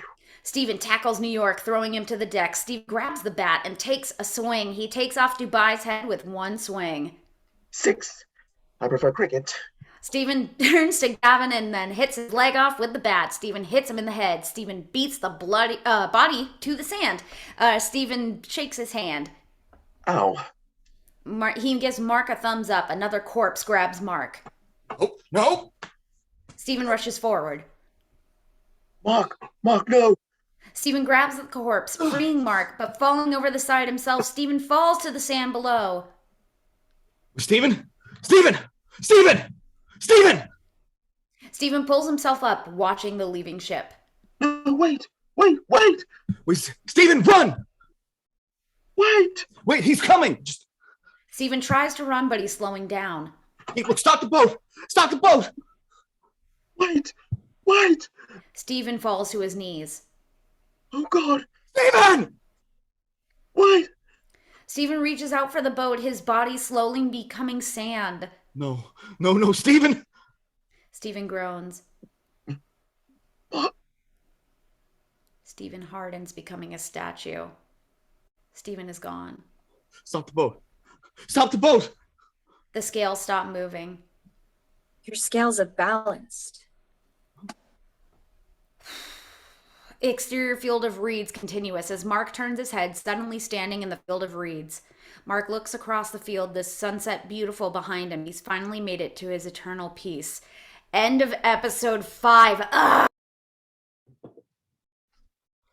Interior pyramid burial room morning. Marc lies dead in the water. Harrow's followers pull Marc from the water over to the side. Harrow crouches next to Marc as Fitzgerald pulls the Ushabti of Ammit from Marc's bag. He hands it to Kennedy, who hands it to Harrow.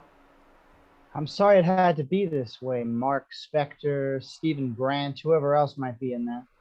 So messed up.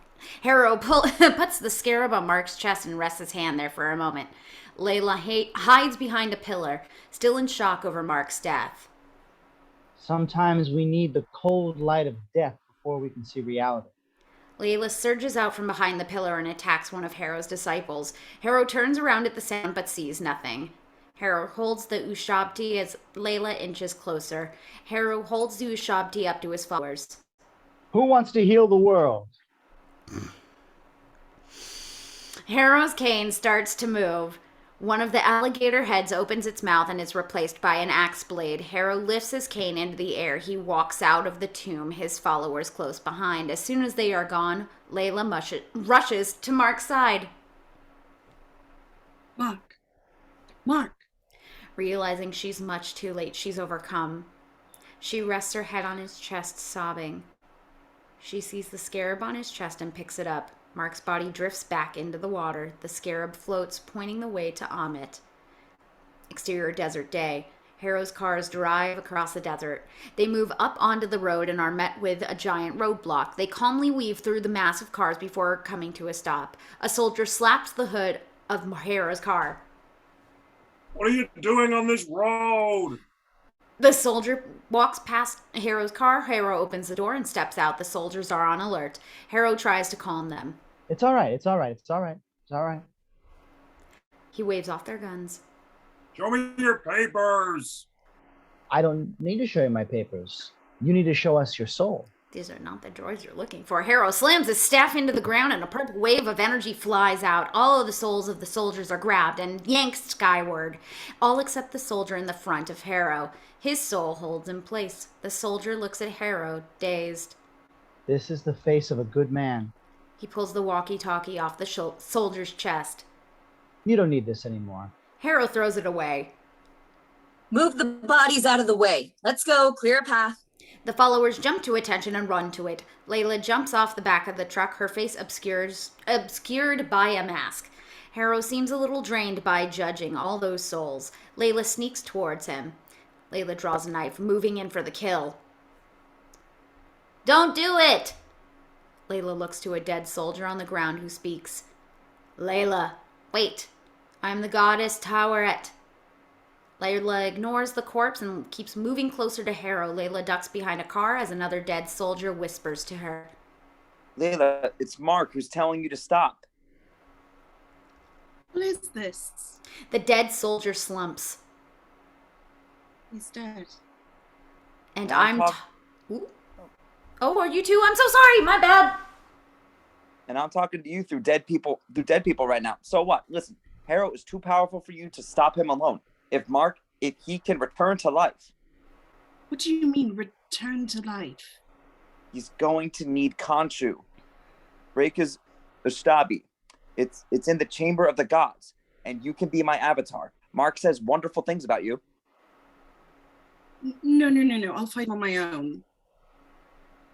It's time to go. Sorry, Erik. The followers rush back to the cars and jump on board, as does Layla. Exterior Great Pyramid of Giza. An hour later, Harrow and his followers climb atop the pyramid. Harrow lifts his staff into the air and taps it on the ground. The stones of the pyramid open. Interior Great Pyramid of Giza, Chamber of the Gods. Moments later, the gods' avatars enter the chamber. Disturbance. Your gods felt it too, but what does it mean? Someone trying to release Ammit. But why? Harrow. The halls around them light up and the chamber is slowly filled with Harrow and his followers. Come, you won't believe what the gods have hidden from mankind. The in need, or those who remain, stand ready to fight. You're judges, not warriors. Osiris's hands glow with white energy. This doesn't need to happen. Before Osiris can attack, Harrow thrusts his staff forward and engulfs them with purple energy. Layla runs from the chamber looking for the Ushabti.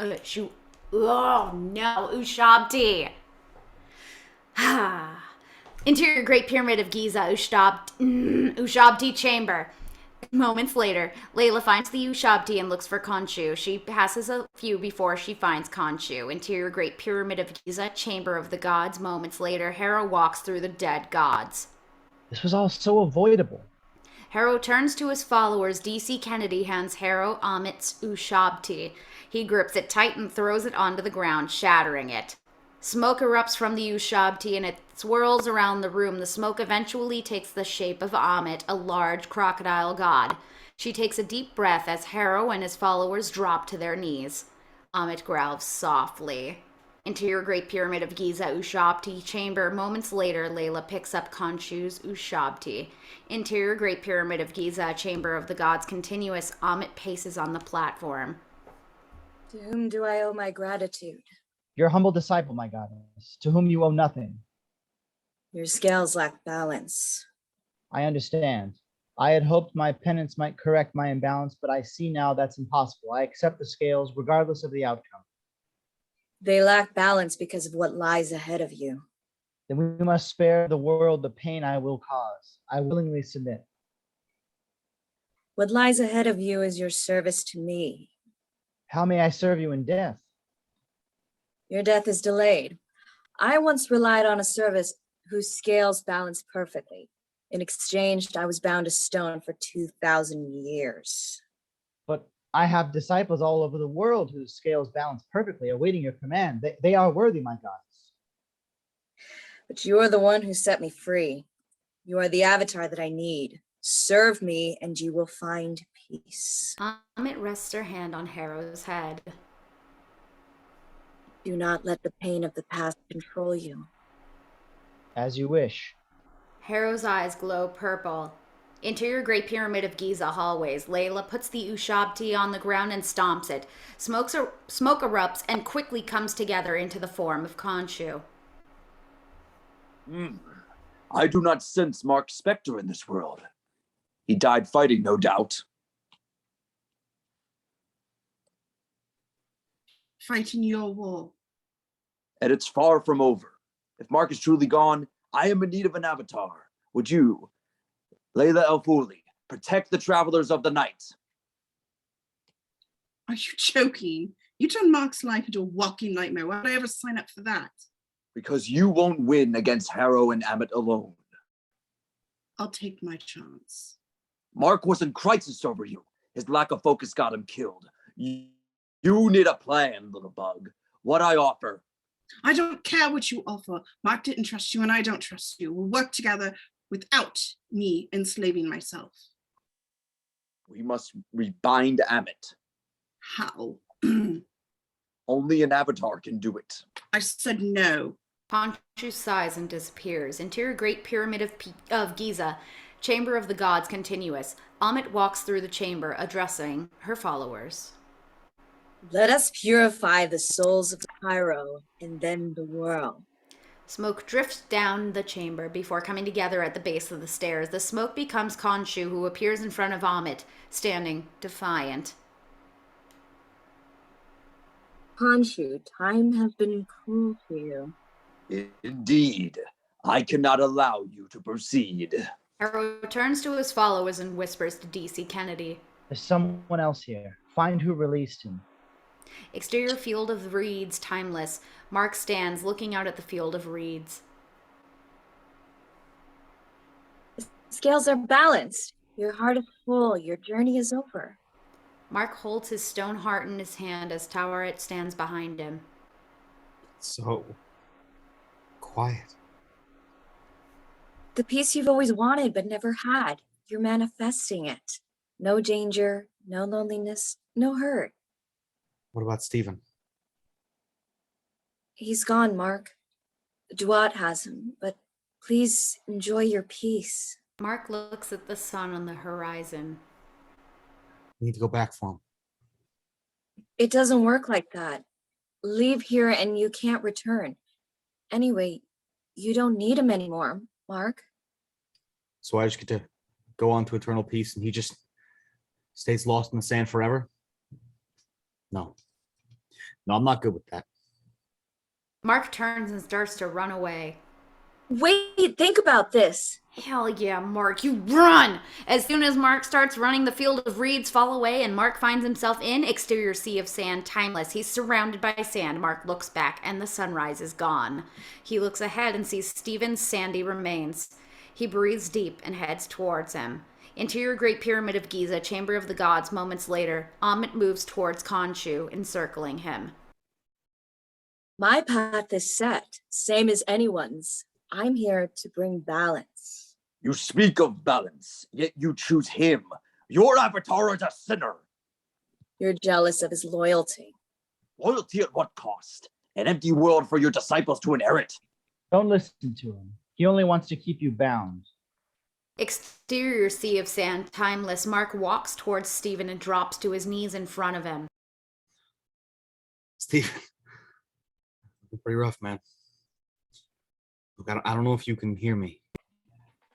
From the moment you arrived, way back when we were so young, you saved me. I survived because I knew I wasn't alone. You were always there, alive, full of hope. And I tried to protect that, and I failed. I couldn't protect you. Marc's hand starts to shift to sand. But you didn't abandon me. You didn't abandon me. And all that field back there was looking pretty good. There's no way in hell I'm going to abandon you. Marc reaches out with his stone heart and puts it in Stephen's hand. You are the only real superpower I ever had. Marc is encased in sand. The doors of Osiris's gateway open, the light shining onto the pair. As the light hits the heart, it glows brightly. The sand retreats off of Stephen and Marc. As the sand disappears, so does the heart. Marc? Stephen. Sorry, Marc helped Stephen to his feet. You came back? What the hell's wrong with you? Well, I did a whole little speech there. It wasn't that little. They hug. Marc, look, the gates are open. Interior Pyramid of Giza, Chamber of the Gods Day. Ammit glares at Khonshu. Oh, Khonshu, for a god, you are low on faith. You will never learn. Ammit roars and surges forward at Khonshu, slamming him back into the wall. Khonshu vanishes and reappears on the ground. He surges back forward, dodging out of the way of another of Ammit's attacks. Khonshu dives at Ammit, but Ammit captures him by the throat. Khonshu gets thrown down the corridor. Exterior sea of sand, timeless. Marc and Stephen look at the light. A wave of sand rolls towards them. Oh, bollocks. Come on, let's go. They run towards the gate. Come on, let's go. You can do it. Almost there. Yeah, I'm slowing us down. Just go. You keep going, Logan, otherwise I'm gonna get mad at you. Interior Pyramid of Giza, Chamber of the Gods Morning. Ammit slams Khonshu around, beating him senseless. Exterior sea of sand, timeless. Stephen rushes Marc towards the gate. Look! Coming through! Taweret comes sailing through, cutting through the wave of sand. Osiris, you old softy! Now run! Stephen throws his hands into the air in celebration. Go! Go, go! Go, go, go! Yes! Interior Great Pyramid of Giza. Chamber of the Gods Morning. Ammit walks towards Khonshu. Tell me to spare you, and I will. I choose obliteration over mercy. Exterior sea of sand, timeless. Stephen and Marc are nearly through the gate. We're almost there. Come on. Marc throws Stephen forward towards the gate. I almost yelled, come on, just now. Sorry. Interior pyramid burial room. Morning. Marc's eyes open and he breathes once again. Interior Great Pyramid of Giza, Chamber of the Gods, same time. Marc? Ammit swipes at Khonshu, who disappears. Interior pyramid burial room, same time. Marc falls forwards, crawling out of the water. Marc flashes back to his pain. His brother running into the cave, falling to his knees outside of his mother's funeral. Khonshu. I feel the pain inside of you. Interior tomb of Khonshu, flashback. Do you want death, or do you want life? Do you swear to protect the travelers of the night? Rise and live again. Interior pyramid burial room, moments later. Marc grabs the ground and breathes. The bullets fall from his chest. He rises to his feet, straightening his clothes. The suit emerges, enveloping him. He is Moon Knight once again. All right. Here we go. Exterior desert dune, minutes later. Khonshu stands on the dune as Moon Knight approaches. Khonshu. I knew you'd miss me. Layla turned you down, didn't she? Ammit has been freed. I was not strong enough to stop her. Marc Spector, I need your help. Just curious about something. How is this whole new arrangement going to work then? Stephen Grant, I was not speaking to you. Yeah, all right, but we do come as like a package deal now, so you are going to have to deal with me. And we did just save your life, so you're welcome for that. But I do think that you should answer my question though. How's this deal going to work? Mr. Knight sits on a stone, looking at Khonshu. You would negotiate now with so much at stake. We did learn from the best, you silly old bird. I will release you both. You have my word. I like the sound of that. Good. Glad we got that all sorted out. Now, how the heck are we going to get to Cairo? You forget, little worm. I am the god of the night sky. Oh, yeah, but they just told you, Khonshu. Khonshu raises his hand and the sky turns dark. All right, you know what? I think you can take this one, Marc. Hurry up, idiots. Mr. Knight shifts back to Moon Knight. Moon Knight spreads his cape and is lifted into the sky. Interior Great Pyramid of Giza, Chamber of the Gods, moments later. Osiris crawls across the ground, Layla running towards him. You the one who released Khonshu? Yes. She helps him up against a wall. Hey, how do we stop Ammit? This chamber is our most powerful place. From here, we need to imprison Ammit in mortal form. A body instead of a statue. She'd be vulnerable. Okay. How do we do it? Osiris is getting weaker by the minute. We need more avatars than we have left. Osiris falls, dead. What? No. Layla looks up to the sky. Taweret, you there? Osiris pops up, dead, but being used as a vessel for Taweret. Layla, I'm so thrilled. We're gonna have so much fun together. Harrow hears Taweret shout and blasts an energy blast in Layla's direction. The whole cavern starts collapsing. Layla runs through the halls, trying not to get hit by the falling debris. She breathes, being filled with Taweret. Oh, you've changed your mind. I would be delighted to accept you as my avatar. Layla drops. Okay, temporary avatar. Yes, of course. Your father is going to be over the moon when he hears. My father. Yes, I met. I took him to the field of reeds. What? What? Are we doing this or what? I have a fabulous costume in mind. You better work, bitch. Stones fall around her, trapping her. Exterior Egyptian sky. Moon Knight glides towards the pyramid, soaring quicker and quicker. Harrow finishes his climb, reaching the top of the pyramid. Harrow looks over the city. Harrow chants an ancient Egyptian and slams his staff down. It glows purple. The people on the street stop and look to the sky.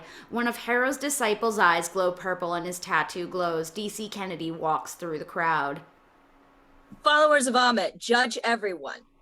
They grab people in the group and judge their souls, killing dozens quickly. The lost souls fly upward and towards the pyramid, being devoured by Ammit as she grows and grows. Interior Great Pyramid of Giza, hallways moments later. The stones rumble and fly aside. Layla stands in an elegant golden uniform. She looks at the costume in shock.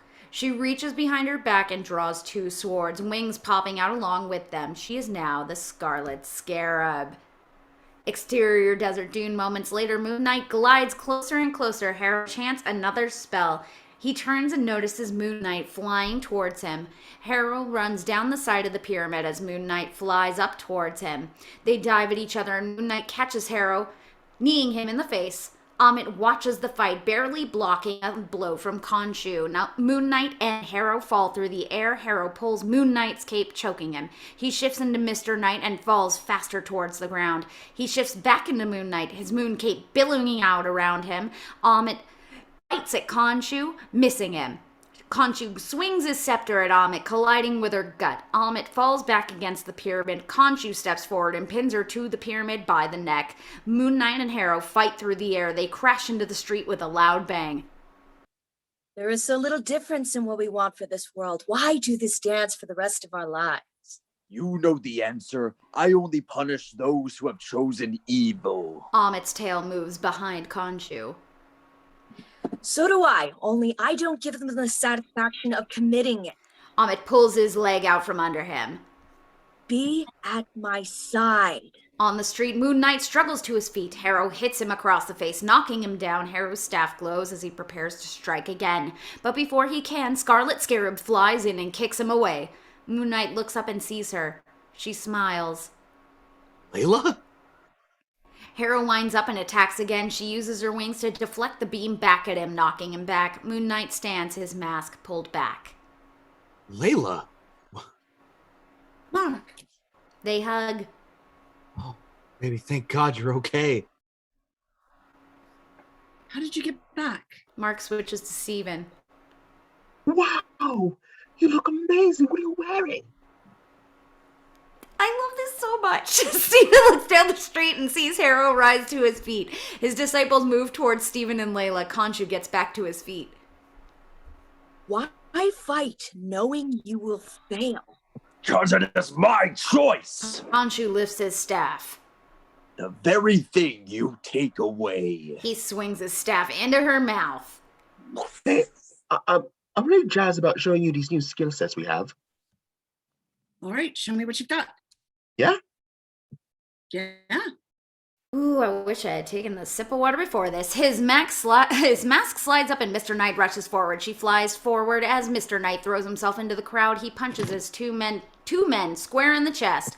Mr. Knight conjured his eskrima and starts beating his way through the crowd. Harrow fires a blast at him, and Mr. Knight flips out of the way, throwing one of the eskrima at Harrow.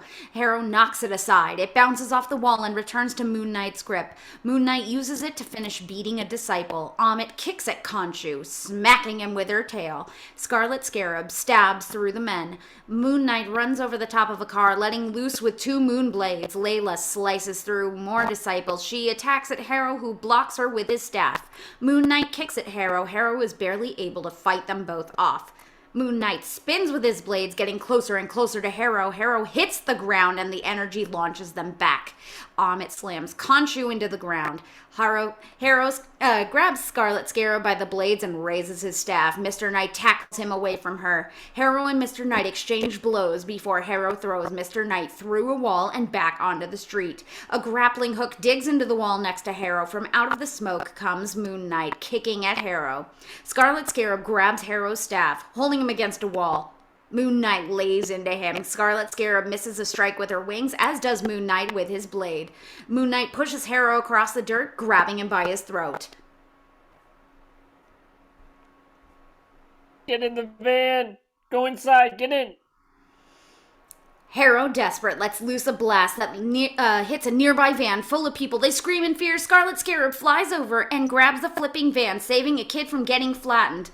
Scarlet Scarab runs into the van and grabs it, stopping its movement. Aren't you an Egyptian superhero? I am. Cool. The little girl smiles. A Scarlet Scarab pulls the door off in the van and helps resume the civilians. Rescue them. Also resume, helping them. I don't know. One of the disciples fires at Scarlet Scarab, her wing deflecting the shots. She takes out a few more guards. Come on. Harrow throws Moon Knight off of him. He fires a beam at Moon Knight. Moon Knight blocks the energy and slowly starts making his way towards Harrow. Had Ammit been allowed to rule, young Randall's life would have been saved. Your family would have been happy. He only removed one weed from the garden. You. The beam breaks, and Moon Knight grabs a blade. He swings it at Harrow, a new blast catching his hand. Harrow whips Moon Knight's hand around and aiming the blade back at him. Scarlet Scarab rushes towards them. An energy pulse sends her back one of Moon Knight's blades, pinning her to the truck. Harrow hits Moon Knight in the chest, knocking him to the ground. Harrow steps over to Moon Knight, his mask retracted. Marc looks up and sees Khonshu fighting Ammit. As Ammit stabs Khonshu's staff into his chest, Harrow draws closer. Harrow lifts his staff and brings it down onto Marc's chest. Energy rips through Marc and into the sky. Marc looks at the Scarlet Scarab, who's barely blocking gunfire from a nearby disciple. Marc's eyes roll back in his head and he blacks out. Exterior Egyptian street minutes later. Marc regains control, looking down at a beaten and bloodied Harrow in his grip. Marc holds Harrow's axe staff to Harrow's head. It wasn't you, was it, Stephen? Not a chance, mate. Around him, disciples lay dead and the street burns. He turns back to Marc.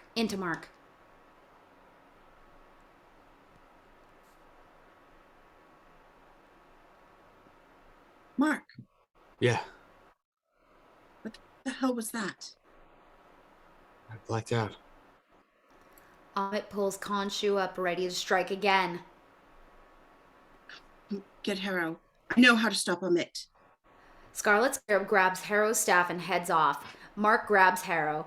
Interior Pyramid of Giza, Chamber of the Gods. Minutes later, Marc throws Harrow down onto an altar.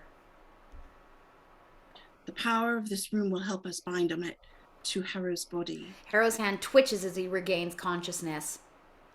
Quick, grab my hand so we can stop the spell.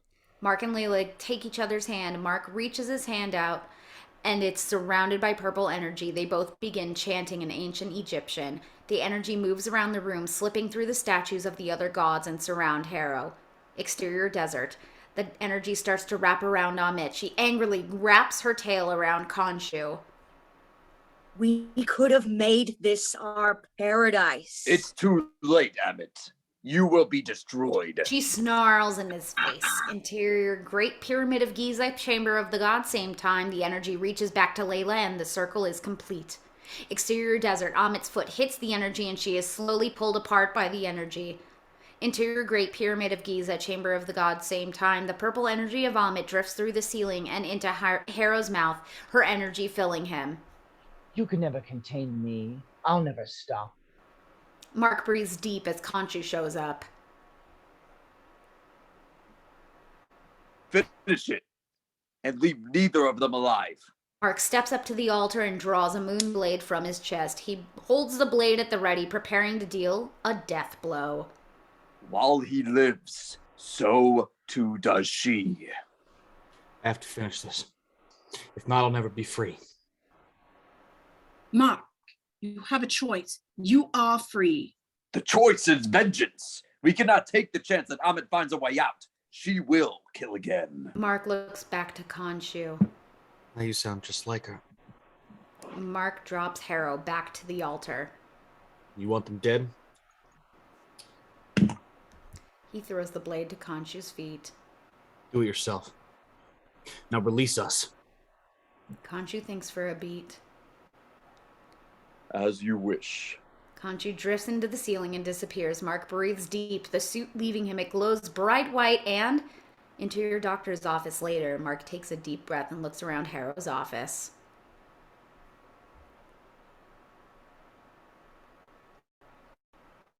So, what? This is what reality looks like. Dr. Harrow holds Stephen's hand. The imagination is very real. This chair, desk, the light were all first created in the imagination. But do you believe that Khonshu and Ammit are real? Do I? No. Stephen leans forward and looks Harrow right in the eye. What if we disagree, Doc? Marc. What if we believe something different? Then our work here continues.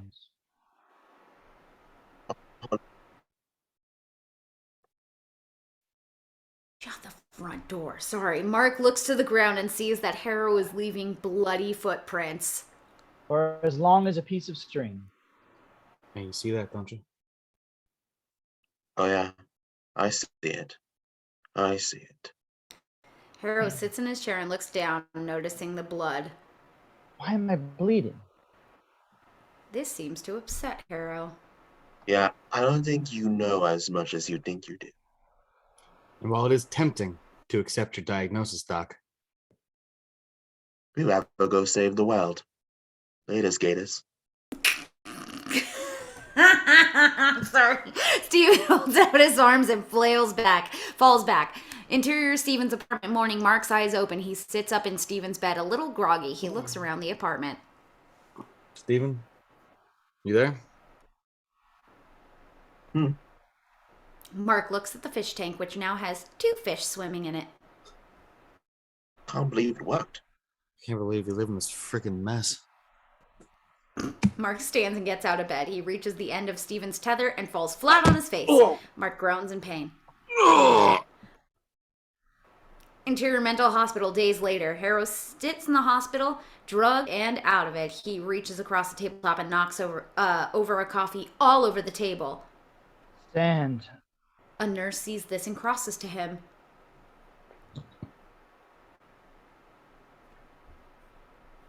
Oh, time for bed. Of course it's you, Travis. Before she can see or grab the wheelchair, a man steps behind the chair and then takes the handles. Moya. I beg your pardon? Harrow looks up but doesn't get a good look at the man. Tranquilo, señorita, tranquilo. The man pats a gloved hand on Harrow's shoulder. Interior mental hospital hallways moments later. The man whistles as he pushes Harrow through the halls. They move right past Harrow's room, and Harrow looks confused. They move past an open doorway, and Harrow sees one of the nurses dead and bleeding on the floor. Exterior mental hospital moments later. The door to a limo opens, and Harrow is helped inside. The man unlocks the wheelchair as he shuts the limo door, shoving the wheelchair aggressively into the bushes with a kick. Interior limo continuous. Harrow clears his throat and looks ahead, seeing Khonshu sitting with him. Khonshu. You can't hurt us. Yeah. You want to know something? Mark Spector truly believed that after he and I parted ways, I wanted his wife to be my avatar. Harrow flaps his hand, telling Khonshu he talks too much. Why would I ever need anybody else when he has no idea how troubled he truly is? Khonshu knocks on the window and the partition drops. Meet my friend, Jake Lockley. Harrow looks in the rearview mirror and sees a familiar set of eyes. Not Marc Spector, not Stephen Grant, but Jake Lockley. Jake turns to face Harrow. Hoy es tu turno de poder. Jake lifts a silenced handgun, aiming it at Harrow. Wait. 4 shots ring out. Jesus. Exterior limo continuous. No one has any idea that a man just died. Jake drives away. The licensee plate reading. Oh, sorry. License plate. Spectre. He drives away, off to inflict more lunar vengeance. End of episode 6. What the? Cool. And thank you everyone for joining us. We can only hope that Moon Knight gets a season 2 so we can get resolution to this story. Thank you all for watching, and we'll see you at the next one.